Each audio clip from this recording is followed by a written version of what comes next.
Once upon a time in the year 2001, there was a studio known as DreamWorks Animation, but in 2001, they would release an animated film based off a children's book by William Steig. Little did they know that this film would forever change the animation industry. From its technical innovation, beloved characters, amazingly heartfelt story, and unforgettable music, this film would be remembered for generations to come, and an inspiration for future studios. Although this blessing did come with a curse. Whereas some would be inspired from it, others would be too inspired. Some would dare to cash in on the success without understanding what made it great in the first place. The first film, known for its splendid fairy tale parody, unintentionally became a trendsetter throughout the entire 2000 decade, lasting from 2001 all the way till 2011. I wonder why there were so many of these movies, and why they grew out of style nearing the 2010s. Do any of these movies truly hold up after all these years? Or was this just another passing trend to forget about? Let's find out as we go over the rise and fall of animated fairy tale parodies.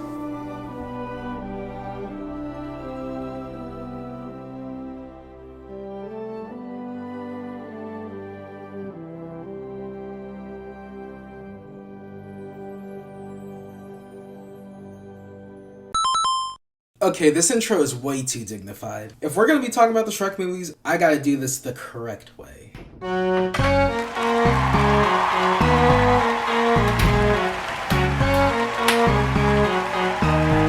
Now that I am properly dressed for the occasion, it's time to go over the rise and fall of animated fairy tale parodies.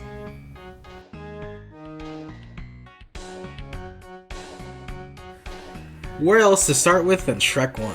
Shrek 1 was created by DreamWorks Animation and released in the year 2001, with a star-studded cast including Mike Myers, Eddie Murphy, Cameron Diaz, and John Lithgow, and is based off the children's book by William Steig. The film is about a green ogre, who's named Shrek, who one day his swamp is filled with a bunch of fairy tale things. So him and a talky donkey named Donkey, real creative guys, go off to Duloc to find who's responsible for this. And his name is Lord Farquaad. Lord Farquaad dumped all these fairy tale creatures on the Shrek swamp because, for lack of a better term, look, I'm gonna be real, there is no other way to put it. Lord Farquaad is racist. Like, every Shrek villain is kind of racist, you know, against ogres. But like, Farquaad specifically is like the most racist if I had to rank them.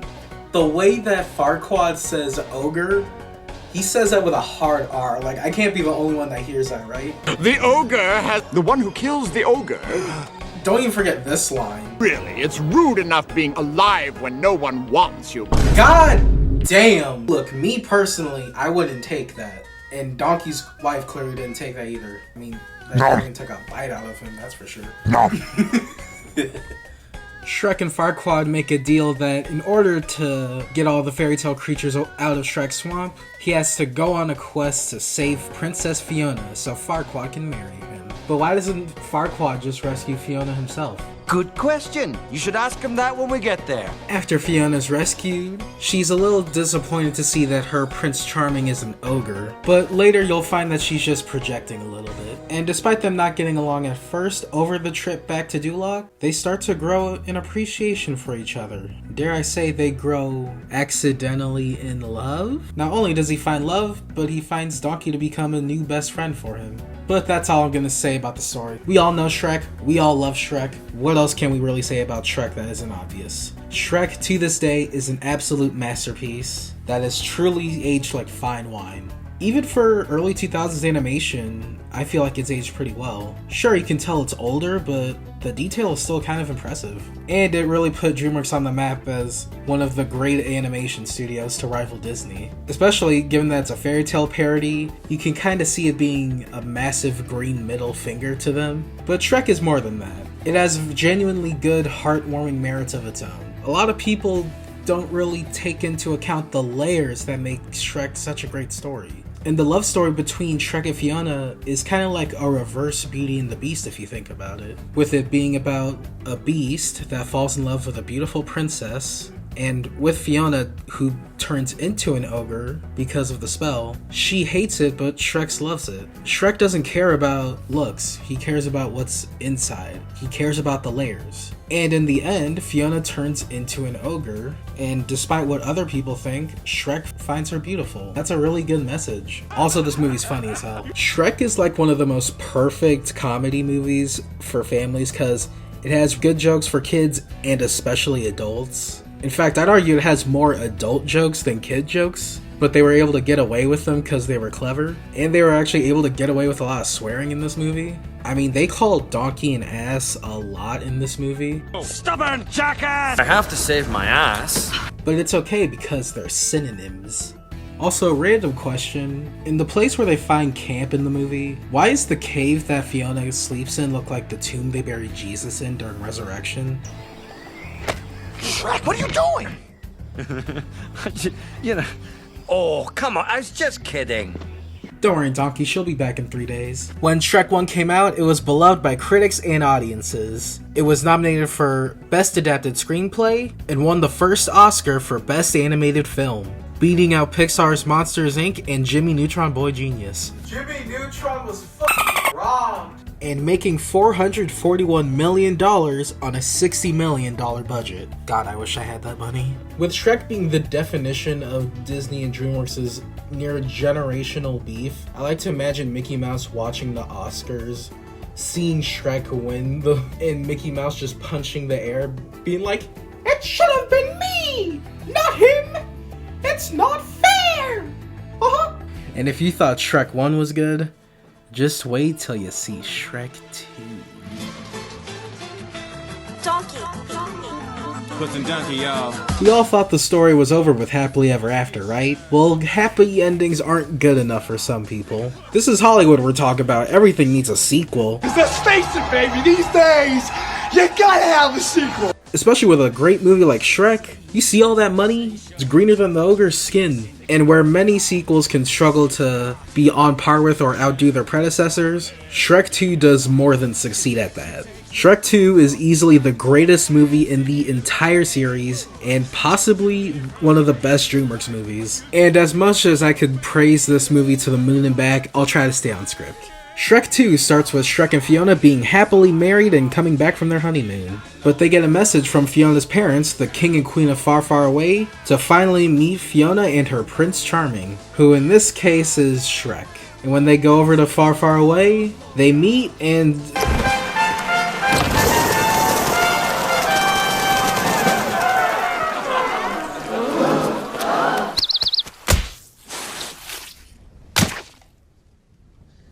You know, I'm starting to notice a pattern with racism in these movies, not gonna lie. King Harold isn't happy with Shrek, so he does what every father that doesn't approve of their daughter's husband does. Hires a hitman played by Antonio Banderas, who is the one, the only, the macho gato, the fearless hero. Puss in Boots. Puss in Boots is easily my favorite character in these movies, and I'm so glad that he got his own spin-off movies. Puss in Boots: The Last Wish is one of the greatest movies I've ever seen in my life. I am so glad I got to see that movie in theaters. Anyways, after dinner goes pretty poorly, leading to one of my favorite scenes. Harold! Shrek. Fiona! Mom. Harold. Donkey!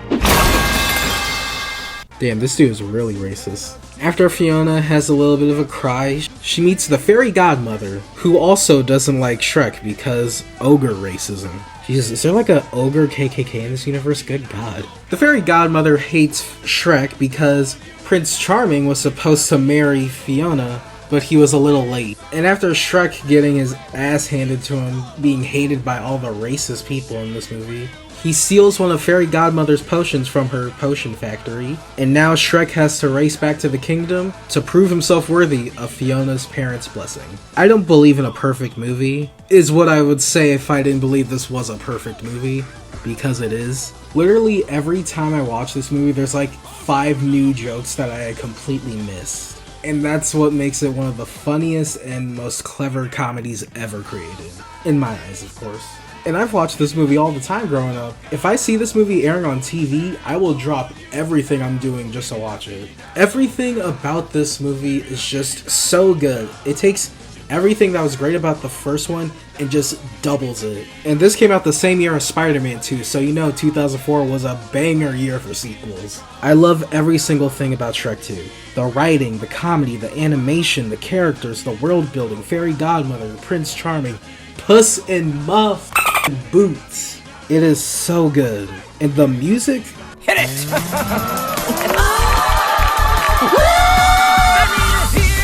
This is the best version of I Need a Hero I've ever heard in any movie. It's better than the original. And how do critics and audiences feel? Exactly how I do. Absolutely adoring this movie, and let me tell you, the box office is crazy.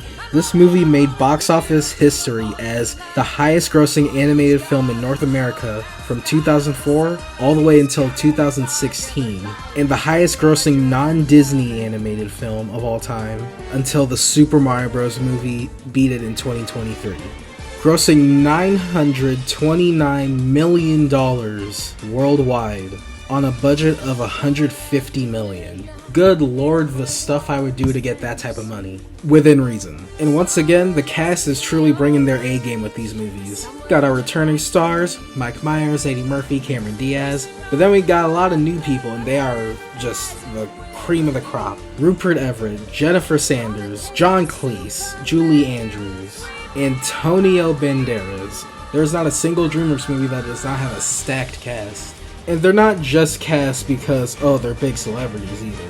They're cast because they're truly amazing actors that fit their characters perfectly. Not all DreamWorks movies are able to do this, but the best ones are. And with that, Shrek 2 truly cemented this franchise as a financial powerhouse and the all-star of DreamWorks animation, with Shrek reigning supreme as the king of fairy tale parodies.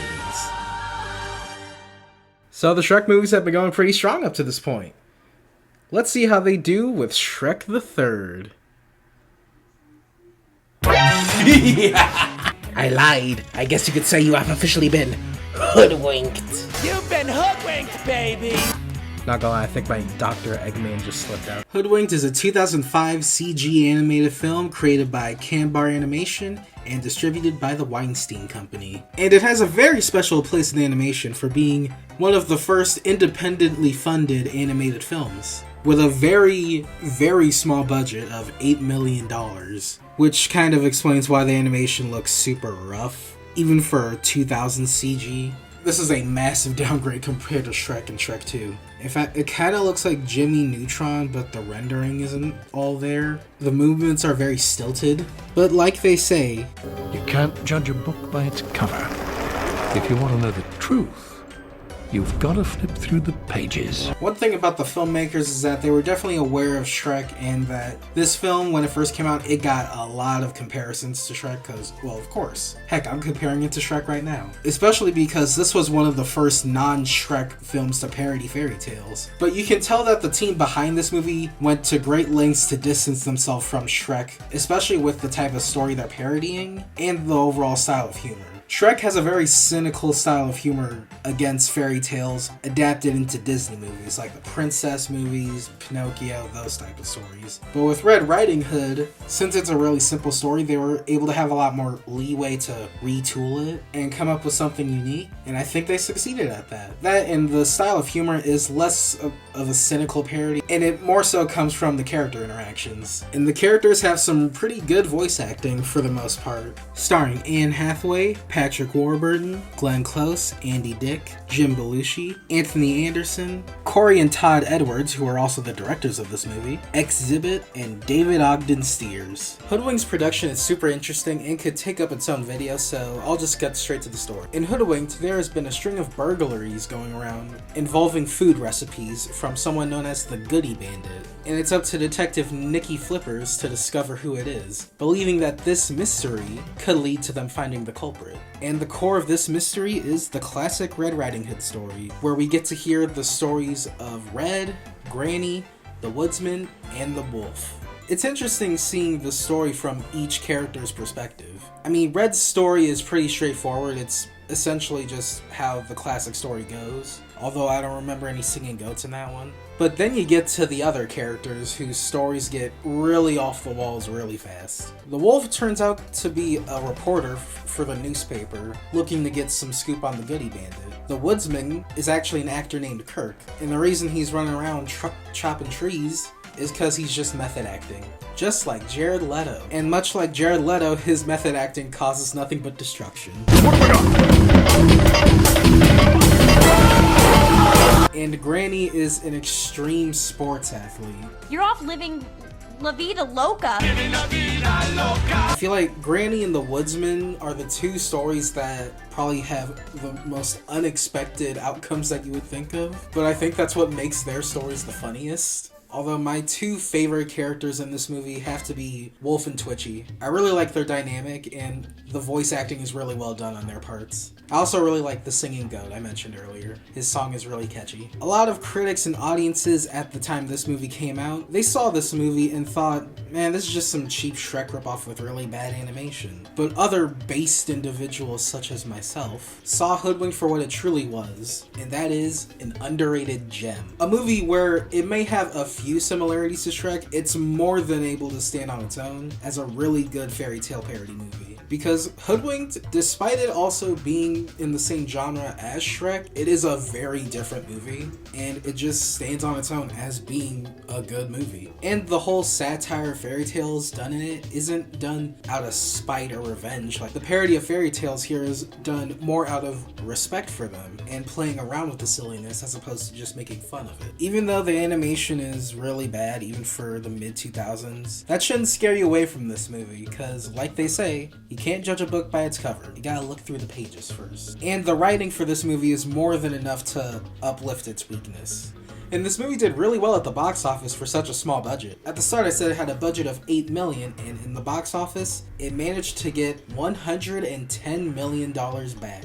And over the years, Hoodwinked has gained quite a cult following. I feel like out of all the movies that I'm going to be talking about in this video, Hoodwinked is definitely the definitive underdog of this story. And this did get a sequel later down the line, so it looks like Shrek has some good competition. Finally, a worthy opponent. Our battle will be legendary.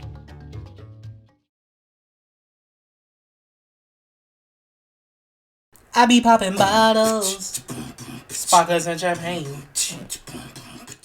Chicken Little is a very interesting movie for Disney because it represents a very specific time in the studio's history. All the way back in the 1900s, ever since they first created Snow White, Mickey Mouse, all the classics, Disney was like the dominant player in terms of animation. There were very few other animation studios that could really compete with them, aside from maybe Don Bluth. But then, in 1995, Pixar released Toy Story, the first fully 3D animated film. Toy Story 1 is revolutionary and is a certified classic that put Pixar on the map, and it was the beginning of Disney and Pixar's very close partnership. After a while, Disney and Pixar were still doing their thing, and then Shrek happened, and with that whole movie being a big green middle finger to Disney, Disney didn't like that very much. And it's because of Shrek that the animation scene became a lot more competitive in the 2000s, with Blue Sky Studios entering the ring in 2002 with Ice Age, and then in 2006 you had Sony coming in with Open Season.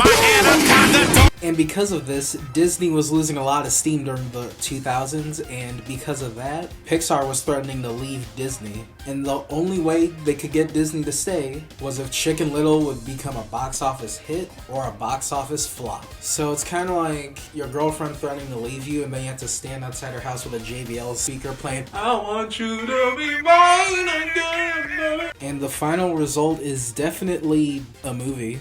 It is indeed a movie. The story is, one day Chicken Little thought the sky was falling and he alerted the entire town, which threw the whole city into chaos. But then it turned out it was just an acorn that hit him in the head, and the whole town bullied him for it for like months, to the point where they were gonna make a movie adaptation of it. And after getting tired of all the bullying he's gone through, Chicken Little decides to train to join the baseball team, and he ends up winning the game, and the whole town loves him. But then everything changes when he looks out his window and he sees a shooting star, except it hits him in the face, because it's a piece of the sky shaped like a stop sign. And then he learns that it came from an alien spaceship, and he has to warn the town of an alien invasion, but they're not gonna believe believe him because they think he's crazy again. And then the alien invasion happens and the aliens almost destroy the whole world. And I'm left thinking, how the heck do we go from The Rascals to Independence Day? Because the story feels like two completely different movies stitched together in a way that makes very little sense. Because it's not like, oh, Chicken Little uses his baseball skills to beat aliens. Like, it just randomly pivots into a completely different direction. I never understood why the movie was like this, but after learning about the troubled production, I think I kind of understand why everything feels a little disjointed. And overall, this movie kind of lacks a real identity, aside from being weirdly mean-spirited. All the characters in this movie are either really boring or really mean, and the worst case of this has to be Chicken Little's father, Buck Cluck, a Disney parent so infamous for how horrible they were that when Disney posted a Happy Father's Day picture of him with his son, all the comments were roasting Buck for how bad of a dad he was. That is probably the only time I've seen people on Twitter agree on anything. And the reception to this movie is both good and bad. Mostly bad, though. On the bright side, this movie managed to make $314 million on a budget of $150 million. But on the bad side, it's often regarded as one of the worst Disney movies. And I can definitely see why. But I also grew up with this movie and I see some positive aspects in it still. The alien stuff is definitely an interesting direction to take the Chicken Little story. And I kind of like it for being pretty unique for that, at least. Where yes, I can still see it as kind of a Shrek ripoff with its pop culture references and pop songs, and just overall not being as funny. It is able to stand on its own in some cases. Not always for the best, but, you know, it's unique. Also, the soundtrack has no right to go this hard. One little slip, stir it up, ain't no mountain high enough. Who was cooking this hard on the soundtrack? And why weren't they cooking this hard for the rest of the movie? Back to the alien part, I think that the little baby alien design is really cute. I like how it's just like the top of a troll doll. And when you factor in the troubled production this movie had, this line is actually kind of funny in a sad way. Oh, son, these people are from Hollywood. The one thing they will never do is mess with a good story. This movie also has a really nice cast. Got Steve Zahn, Gary Marshall, Wallace Shawn, Amy Sedaris, Joan Cusack, Dan Molina, Patrick Warburton, and last but not least, the main star voiced by Zach Braff. Now I really want to watch Scrubs. How'd you get over there? Over where? There. Where? There. How'd you get over there? Who are we talking about? So in terms of the Shrek movies, we've been doing pretty good. The not Shrek movies, ugh. But we got Happily Never After coming up next, so maybe not all hope is lost. Happily Never After is a CG animated film released in 2007 and was created by Lionsgate and Vanguard Animation, the same studio responsible for such bangers as Valiant and the greatest film of all time, Space Chimps. Now, some of you guys probably don't know who Vanguard Animation is, not that I blame you, but I do. I don't really remember much of Valiant. I don't know why I remember that of all movies, but I also don't know why I remember this either. Oh, that's why. Well, this movie looks pretty low budget. I'm sure they didn't get a lot of big celebrities for this. From the producer of Shrek and Shrek 2, Sarah Michelle Gellar, Freddie Prinze Jr., Andy Dick, Wallace Shawn, Patrick Warburton, George Carlin as the Wizard, and Sigourney Weaver. Okay, never mind. It definitely explains where all the budget went to, because it definitely wasn't the CG. The animation isn't the worst thing I've seen, but for something that was aired in theaters, it looks worse than the Jimmy Neutron movie from 2001, even though this came out in 2007. But I do really like the character designs in this movie. Like, it has a very Disney-esque art style to it, but also pretty cartoony, which could have looked really good if it didn't look like Crash Bandicoot: The Wrath of Cortex on the Nintendo GameCube. Like, look at this castle. This looks like the title screen to a Spyro game. You know what, can I be real for a second? Thank you. Frida is hot, okay? You know what? I know it's a stupid thing to say as the best part of the animation, but you know what? Frida is hot and I'm tired of pretending she isn't. Yeah! Now, I apologize for my simping, but in all seriousness, Frida really is the best part of this movie. But despite her being a rather bland villain, Sigourney Weaver does a great job voice acting. It really brings a lot of life to the character. I was gonna say she's a flat villain, but all you had to do is take a look at her and know that's false. Holy Gothingo. Should I talk about the story? I should probably talk about the story. The story of Happily Never After is the great wizard that's in charge of seeing over fairy tale land, making sure everything goes by the book, goes on a vacation to Scotland, leaving his 2 assistants in charge. But on the night of Cinderella's ball, the evil stepmother Frida comes in and steals the wizard's staff. Also, Mambo simps for the stepmom. Whoa! Ouchie, mama! What is she doing here? I didn't order a stepmother. You know, I kind of go for these power-mad, villainous, evil women. Man, she is good. I mean, bad. While in the wizard's domain, she sees the Bible prophecy that tells the classic fairy tale of Cinderella, who falls in love with the prince, happily never after. Meanwhile, Frida gets nothing. And Frida doesn't like that, so she decides all the villains should team up and usurp the throne, take over the kingdom, and kill all the heroes. And now it's up for Cinderella and Rick to find Prince Charming to save the day. Oh, and the actual main character of this story is a guy named Rick. He's basically a background character in the Cinderella story who has a crush on Ella, aka Cinderella, but Cinderella is in love with the prince because it's by the book. And just like in Shrek 1, the whole crux of their relationship relies on the fact that Rick can't fall in love with the princess because that's not how fairy tales work. So instead of the romance being about choosing between a quote-unquote normal person and an ugly person, it's choosing between a handsome person and another handsome person. Remember when I said how people thought Hoodwinked was a shameless Shrek ripoff? A lot of those reviewers, when this movie came out, they went back and saw Hoodwinked and they thought, damn, we were a little harsh on you. Like they literally saw this movie and realized, perhaps I treated you too harshly. It took this movie being bad for people to recognize that Hoodwinked was actually a banger. Meanwhile, I knew it from the start. Get on my level. And speaking of Hoodwinked, both Patrick Warburton and Andy Dick are in both of these movies. But despite them being great in both of these movies, their talents were not enough to save this one. The problem with Happily Never After is that it really is just the poor man's Shrek. It does little to nothing to really stand out on its own like Hoodwinked did. You can tell that this was made by a producer who saw Shrek and they saw all the pop culture references and celebrities and figured, okay, I'll just do that, but lacked what made Shrek good, because they didn't bother trying with anything else. Although the producer for this movie was the same producer of all the Shrek movies from Shrek 1 all the way to the Shrek 4 and Puss in Boots. And the marketing was very dead set on that as the main selling point, with every poster and the trailer saying, from the producer of Shrek and Shrek 2. And this movie coming out the same year as Shrek the Third, even ripping off the posters. And after getting critically panned, the box office wasn't doing too much better. Grossing $38 million on a $48 million budget, this movie came and went and fell into obscurity the moment it was released. Guess you could say it lived happily never after. Get out!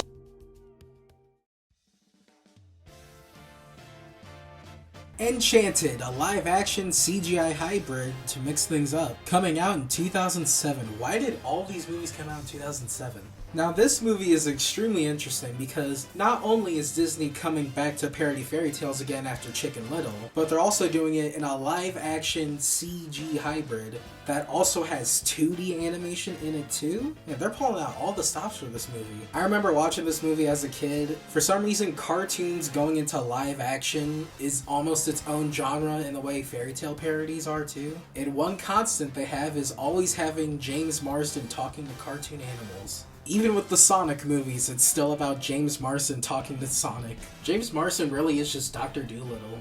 Also, hypothetically speaking, they probably wouldn't do this, but if we got a Sonic movie based off Sonic and the Black Knight, can we bring back the prince from Enchanted? I just think that would be really funny. The story of Enchanted is that it's about a woman named Giselle who lives in a cottage singing to animals, and she bumps into the prince. and the prince finds her so beautiful that he decides to just marry her right the next morning. But the prince's mother, the evil queen, doesn't want her to get married. So she disguises herself as an old lady to push her down a well, and she lands into the worst place ever, Detroit. Take him to Detroit. No! No! Let me go! Nah, I'm just kidding. She lands in New York. Comes out the sewer like a ninja turtle. When Giselle ends up in the real world, she meets a father and her daughter, and she starts to spread her happy-go-lucky optimism to the pessimistic world of New York City. Eventually, the prince and evil queen come to New York looking for Giselle, and hijinks ensue.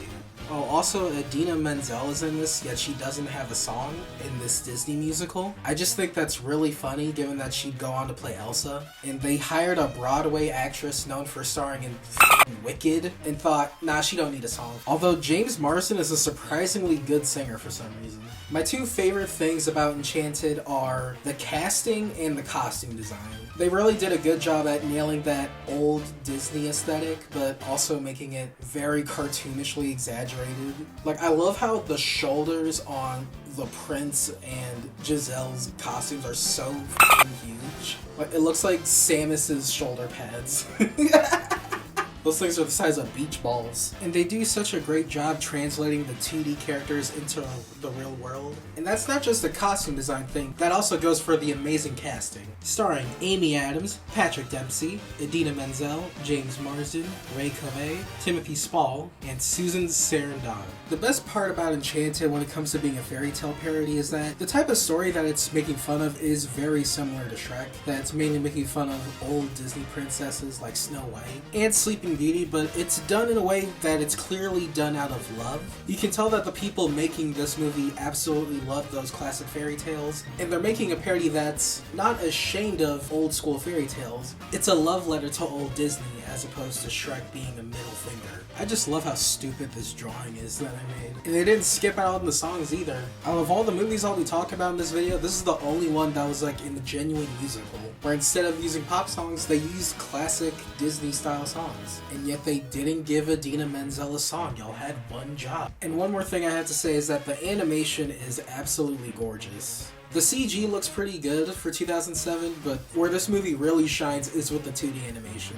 It just makes me crave another 2D animated Disney movie. And 2 years after, they would release Princess and the Frog, featuring the best Disney princess. Yes, I'm biased, talk to the wall. Nah, I'm just playing. I'll let you explain who your favorite princess is and why. I'll give you some time. Time's up, plus you're wrong. As someone who grew up with this movie, it was fun rewatching it after all these years. I guess you could call it an enchanting experience. Enchanted was praised by critics and earned $340 million on an $85 million budget. Crazy to think that this was made by the same people that did Chicken Little. I think it's safe to say that Disney definitely redeemed themselves from that one. And easily the best fairy tale parody to come out of 2007. Or is it?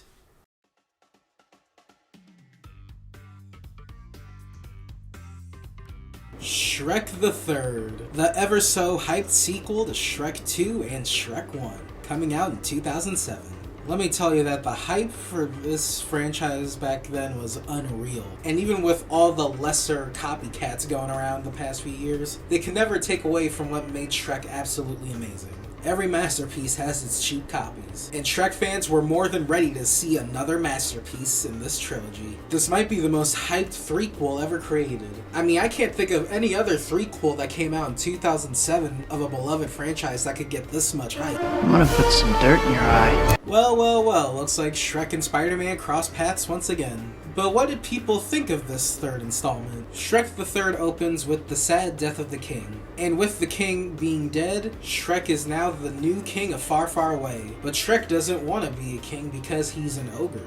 So he decides to go to Worcestershire Sauce High School to find Arthur Pendragon, Fiona's cousin, and make him the king of Far, Far Away. But back in Far, Far Away, Prince Charming comes back to take over Far, Far Away by force, teaming up with all the other fairy tale villains. And now it's a race against time to go back to Far, Far Away and stop Charming from his evil plans.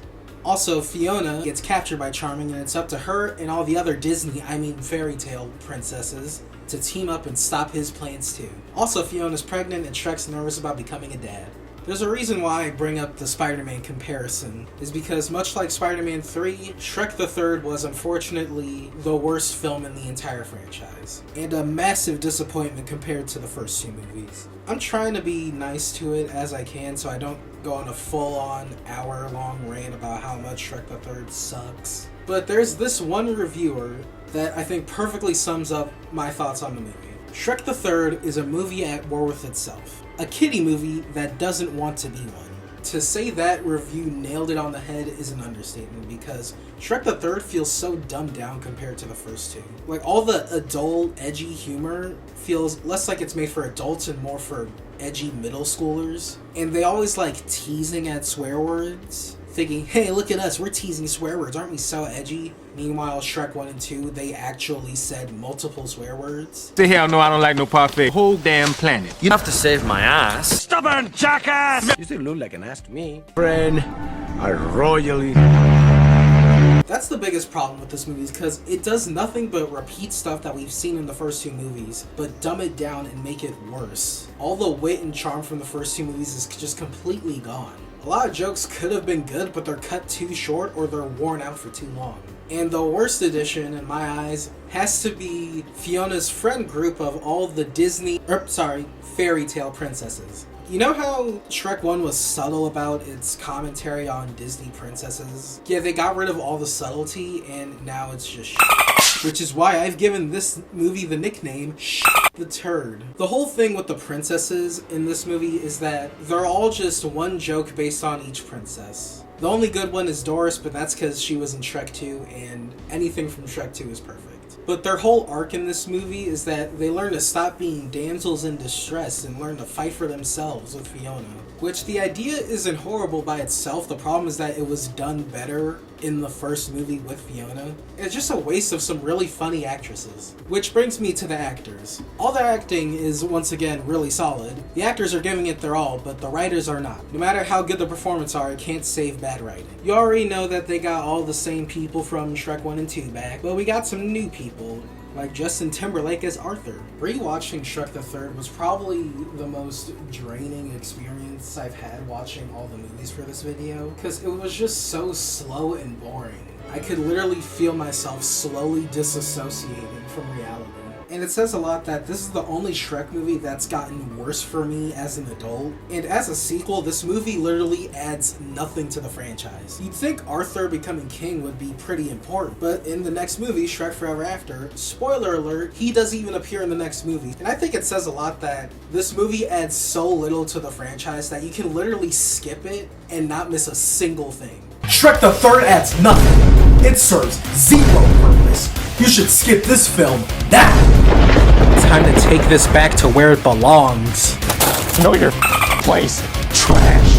I just realized I forgot to finish talking about the cast, my bad. You already know who it is when it comes to the returning characters. But for the new characters, we got Maya Rudolph, Amy Poehler, John Krasinski, Eric Idle, Amy Sedaris, and Justin Timberlake.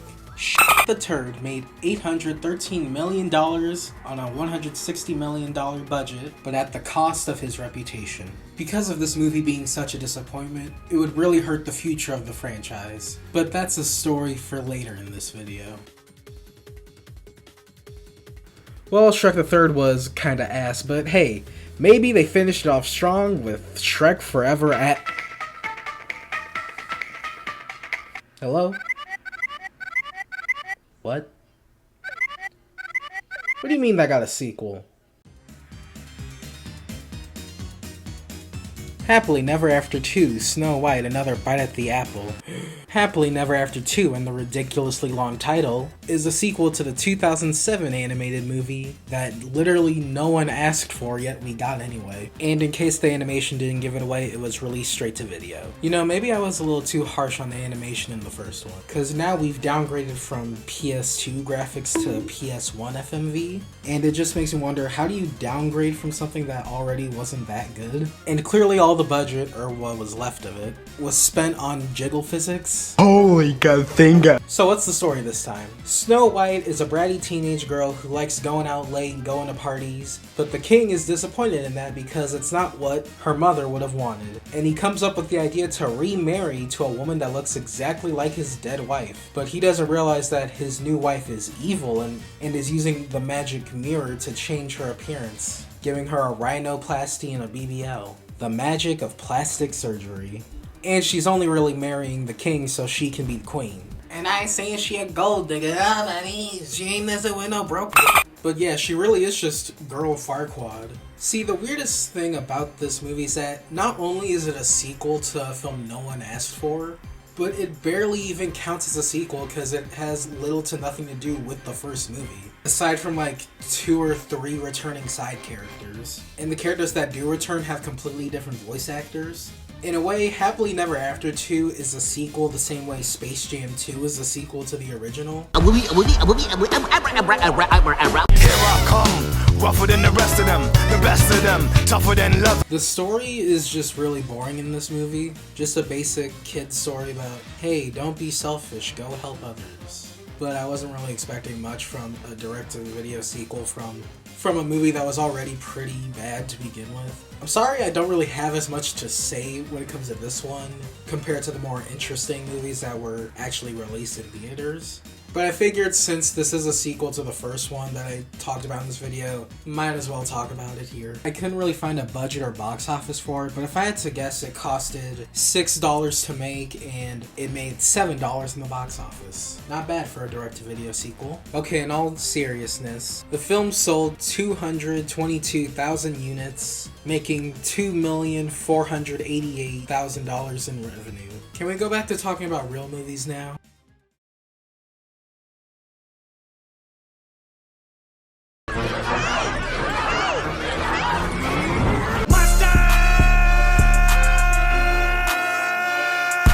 Shrek Forever After, the final chapter of the Shrek saga, released in 2010. Shrek Forever After is about Shrek having a midlife crisis. Shrek has achieved his happily ever after. He's got friends, a wife, kids, he has it all. But he can't help but feel kind of unhappy. He misses the good old days, back when it was just him and his swamp, when he could do whatever wanted when he wanted to do it. No responsibilities. Back when the world made sense. And he stumbles upon Rumpelstiltskin, who gives him a contract where he can have any day of his life taken away so he can be an ogre for the day. But the day Rumpelstiltskin takes is the day Shrek was born, resulting in a parallel universe where no one remembers Shrek and Fiona is leader of an ogre resistance, trying to take down Rumpelstiltskin and free Far Far Away. Rumpelstiltskin has an army of witches and they enslave all the ogres. Damn, green on green crime is crazy, Elphaba. And now Shrek has to find a way to get Fiona to kiss her before sunrise, or else he gon' die.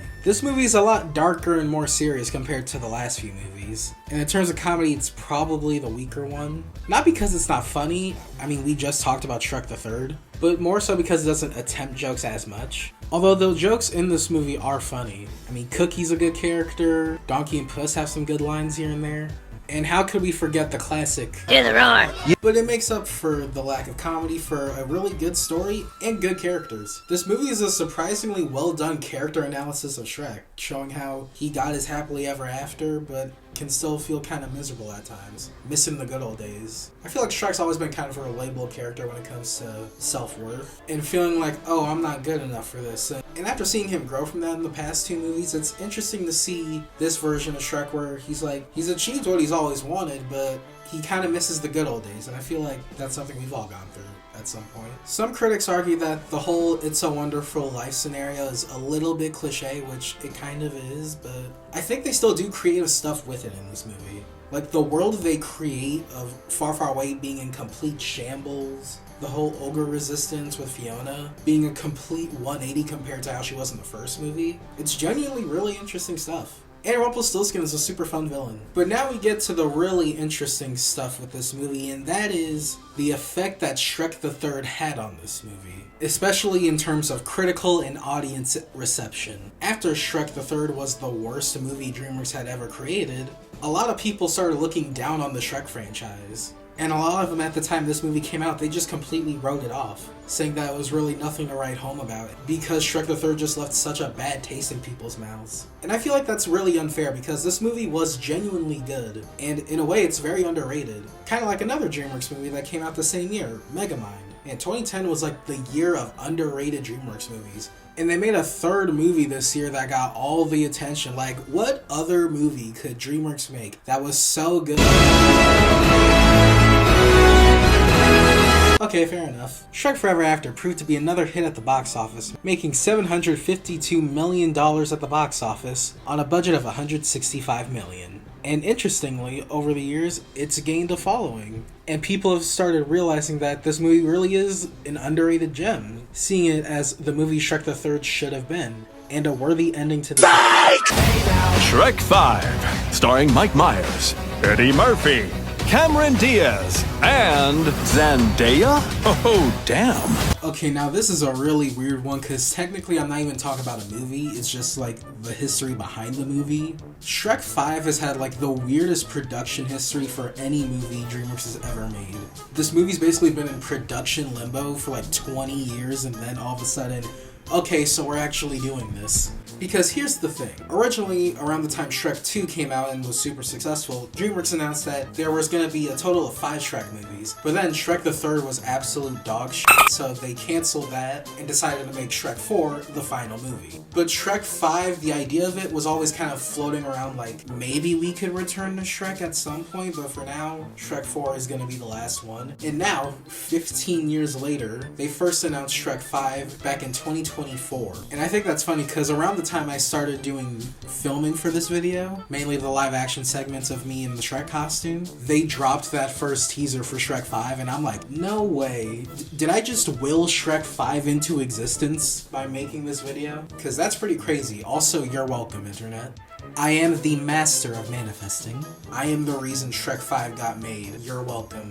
And now that I'm getting closer to finishing this video, I am literally recording this segment as of the day that the Shrek 5 teaser dropped. The animation looks extremely different. I understand why some people probably aren't big fans of the designs because they're used to how Shrek looked back in the day. I mean, it's just crazy seeing how good the animation does look in my opinion.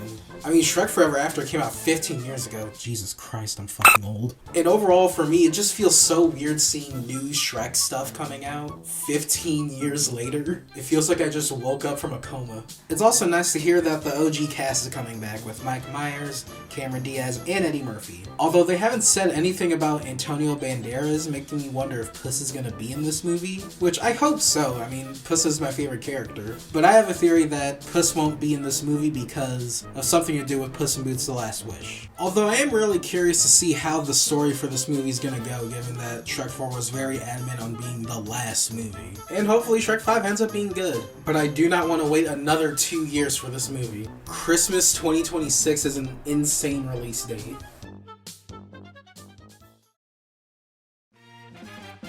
Hoodwinked 2, Hood vs. Evil, released in 2011 by the Weinstein Company and Canbar Animation. You know, the first Hoodwinked movie was kind of a surprise success, so maybe the second one can be just as good, right? You know, if I had to pick between this and Shrek the Third for which sequel was worse, I'd probably still go with Shrek the Third, but man, Hoodwinked 2 was bad. But let's save that for a little later. In this movie, during an attempt to save Hansel and Gretel from the evil witch, Granny gets kidnapped during the rescue mission, and in order to find Granny and the kids, Red has to team up with the wolf. And now they have to go all across the city to try and find Granny and the kids. But Hansel and Gretel are actually the bad guys, trying to make the super truffle so they can become invincible. Watching Hoodwinked 2 compared to the first one, it feels so disconnected, which is funny given that the whole HEA agency thing was set up at the end of the first one. Yet when you watch it in this one, it feels so different. And that's just a big problem with this movie, that it just feels so different compared to the first film. It lacks all of Hoodwinked's identity that made it unique and stand out from Shrek, turning it into a bad Shrek ripoff. The one thing that everyone criticized Hoodwinked for being that wasn't true. You were the chosen one! It was said that you would destroy the Sith, not join them!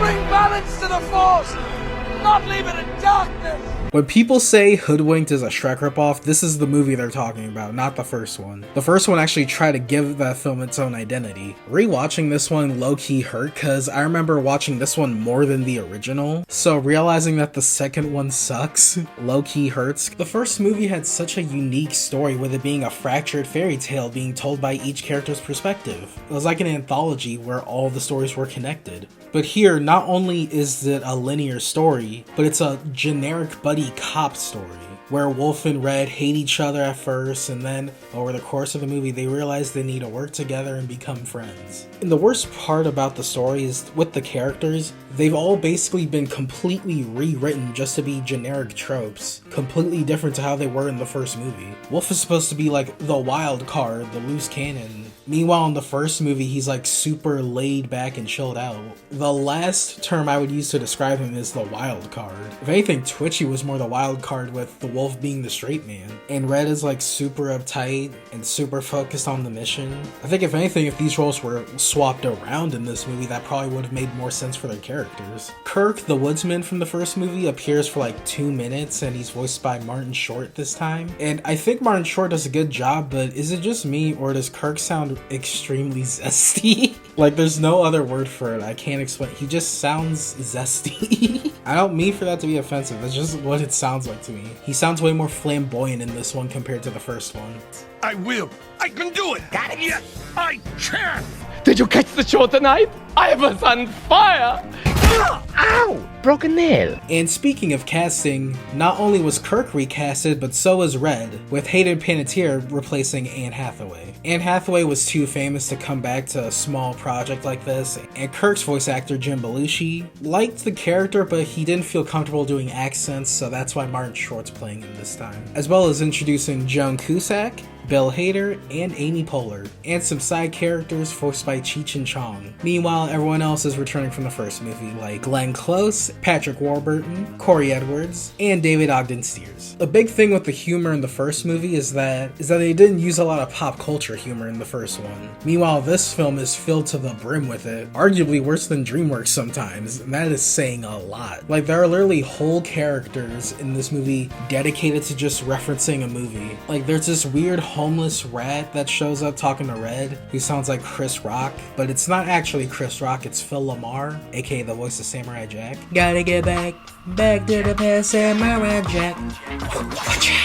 Shout out Phil Lamar, he's an amazing actor. And Boingo, the rabbit voiced by Andy Dick in the first movie, he comes back for one scene, and it's just to parody Silence of the Lambs, because that's a childhood classic if I've ever seen one. There's a troll on the bridge that sounds like Medea. The giant is there just to make references to Goodfellas and deliver the funniest joke in the movie.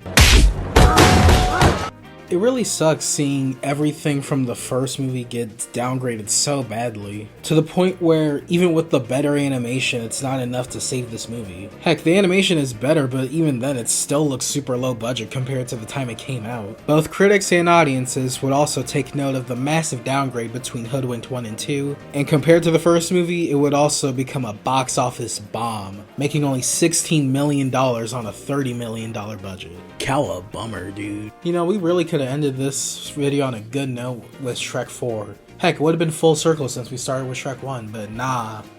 Hoodwinked 2 just had to ruin it. I've got me a foolproof rescue plan. My dick fell off!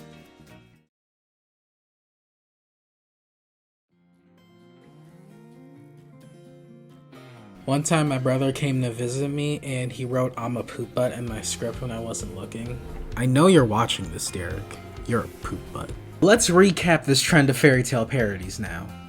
We start with 2001 with Shrek 1, then 2004 we get Shrek 2, then 2005-2006 we get Chicken Little and Hoodwinked. In 2007 we get a big spike with Disney's Enchanted, Happily Never After, and Shrek the Third, all in the same year. Then in 2009, we get Happily Never After 2. Then in 2010, we get Shrek Forever After, the final Shrek movie, until 2 days ago. And then in 2011, we wrap it up with Hoodwinked 2. I think one thing that kind of really killed this trend for a lot of audiences and critics was probably the oversaturation of all these movies. Or should I say, ogre saturation. But yeah, because we had 4 Shrek movies, 2 Happily Never After movies, 2 Hoodwinked movies, and even though they're not like sequels, both Enchanted and Chicken Little were both made by Disney. Interesting how every other movie besides Shrek follows the rule of 2s. For so long, I've been asking myself, what killed the Shrek franchise? What killed this trend of animated fairy tale parodies? But the answer has been right above our heads this entire time.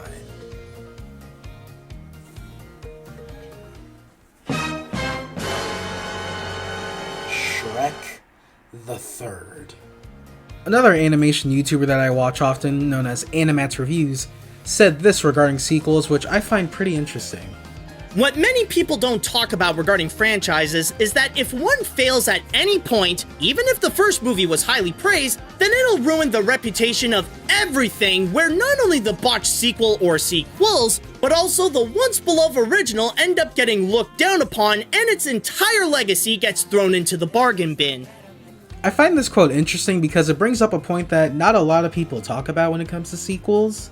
And I think it perfectly sums up why Shrek the Third had such a bad impact on the franchise. Shrek the Third was so bad that it caused DreamWorks to make Shrek 4 the last movie, for the time being at least. And Shrek 5 was basically stuck between being cancelled and maybe picking it back up again for like 15 years until present day, where we finally get announcements that Shrek 5 is happening. I'm just saying that I feel like if Shrek the Third wasn't bad, or if Shrek Forever After was the third Shrek movie, I think Shrek 5 would have come way sooner. But that's just a theory.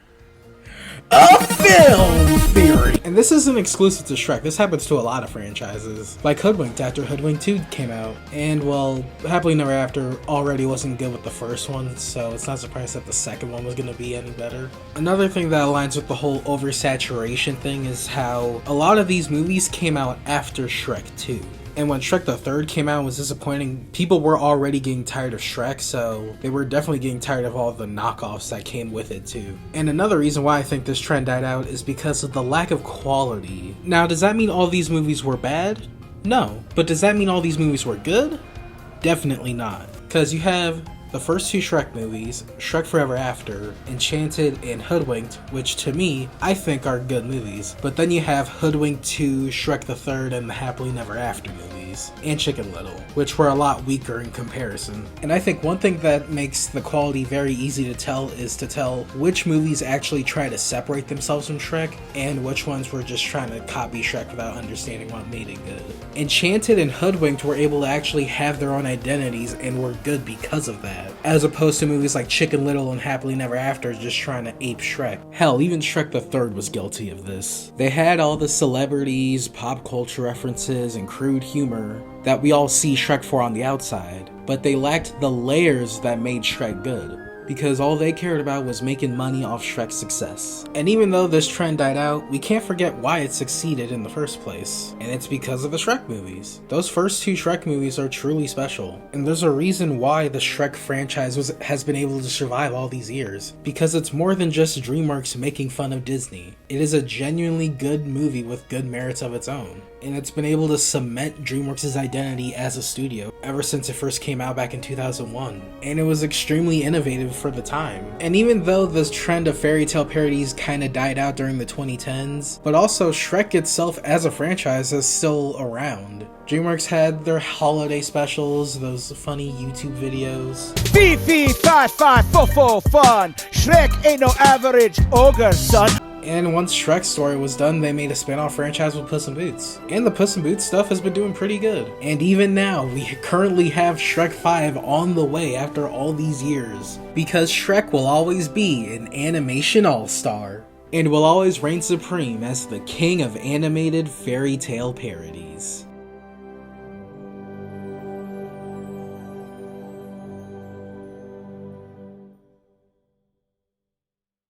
It means a lot to me that this video is finally about to get released after all the time I've spent working on this. This is easily the biggest video essay, the biggest YouTube video I have done up to this point. I started work on this video August 16th, 2023, and it's coming out March 16th, 2025. In that time frame, I was a junior going into senior year of high school. And now, at the time of me releasing this video, I'm in my second semester as a freshman in college. And man, the production behind this video has been absolutely nuts. So nuts that it's gonna be in the next episode of Behind the Sketches, which, in case you don't know, that's the show where I go over the behind the scenes history and process of making my YouTube videos and my art. And with how long this video is, I'm gonna be real, this video's been such a pain in the ass to edit, oh my god. Thank you for spending an hour of your time listening to me yap about the Shrek movies and a bunch of other movies that you probably forgot about. I really enjoyed making this video, getting to revisit some childhood classics of mine, even though some of them didn't hold up like I was hoping to. Some of them did. As long as we can all agree that Shrek the Third is the worst Shrek movie, I am a-okay with that. I also want to shout out all the fan music that I got to use for this video. Thank all of you guys for letting me use your music for this video. You guys are really talented if you're watching this. And I'll be leaving links to their songs in the description. Make sure to follow my socials like Instagram, TikTok, DeviantArt, and of course YouTube. Gotta like and subscribe to see more content like this. I really hope you guys liked this video because I know I did, even if editing it was absolute hell. This has been 2DS Studios, and until next time, stay tuned and stay cool.